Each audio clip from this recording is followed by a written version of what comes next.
దురదృష్టం పట్టడానికి గల కారణాలు. ఓంకారం గురించి చెప్పిన ధర్మ సందేహాలు. ఇంట్లో పాలు పొంగడం దోషమా అదృష్టమా? సూర్యోదయమైన నిద్ర లేకపోవడం నెగటివ్ ఎనర్జీ కలిగిస్తుంది. నిద్ర లేచిన తర్వాత పక్క బట్టలు మడత పెట్టకపోవడం అలాగే ఉంచడం వలన జ్యేష్ఠాదేవి ఆసనంగా అక్కడ కూర్చుంటుంది. ఇంట్లో ప్రాబ్లమ్స్ ఏర్పడతాయి. నిద్ర లేచిన తర్వాత స్నానం చేయకుండా ఆహారాన్ని భుజిస్తే దరిద్రం కలుగుతుంది. చీపురు కాళ్ళతో తాకితే శని గ్రహ దోషాలు కలుగుతాయి. ఇంట్లో తుప్పు పెట్టిన పాత వస్తువులు, తాళం బుర్రలు, ఆవరణలో ఇనుప వస్తువులు, అశుభ్రమైన వస్తువులు ఉంచితే ఆర్థిక సమస్యలు మొదలవుతాయి. దేవాలయం నుండి తిరిగి వచ్చిన తర్వాత కాళ్ళు కడగడం చేయకూడదు. చెప్పులు, బూట్లు తలకిందులుగా వేలాడదీయకూడదు. గుమ్మమును చిందరవందరంగా పెట్టకూడదు. ఆవులను, ఎద్దులను కాలితో తన్నరాదు. ఎదుటివారి పేదరికాన్ని చూసి ఎగతాళి చేయకూడదు.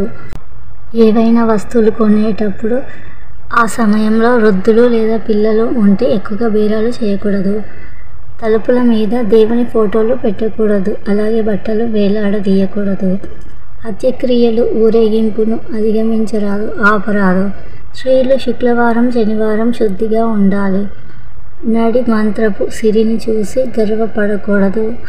అత్తారింటిని, అన్నదమ్ములను, పుట్టింటిని ఎప్పటికీ అగౌరవపరచకూడదు. వాకిట నిలబడి తల దువ్వుకోకూడదు. మంచం మీద కూర్చొని భోజనం చేయకూడదు. ఆ ఇంటి మధ్యలో కూర్చొని ఏడవరాదు. ఆడవాళ్ళు ఏడిస్తే ఇంటికి మంచిది కాదు. గట్టిగా అరవడం, నవ్వడం, గెంతడం చేయకూడదు. దీపపు నీడలో కూర్చోరాదు. అలాగే భూమి ఆదిరినట్టు నడవరాదు. శ్మశాన వాటలో నవ్వడం చేయకూడదు. చుట్టాలు వచ్చినప్పుడు చీపిరి ఎదురుగా ఉంచకూడదు.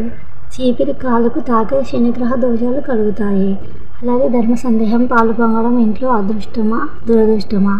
ఇంట్లో శుభకార్యాలు ఎట్టి స్థితిలోనైనా జరిగేటప్పుడు, గృహప్రవేశాలు జరిగినప్పుడు మాత్రమే పాలను పొంగిస్తాము. అలాగే పాలను పొంగించడం శుభకరము.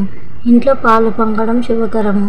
ఇంట్లో ఉదయాన్నే పాలను పొయ్యి స్టవ్ మీద పెట్టి మరిగించడం మంచిది. కానీ ప్రతిరోజు ఇంట్లో పాలు పొంగడం అశుభంగా ఇంట్లో నెగటివ్ ఎనర్జీని కలిగిస్తుంది.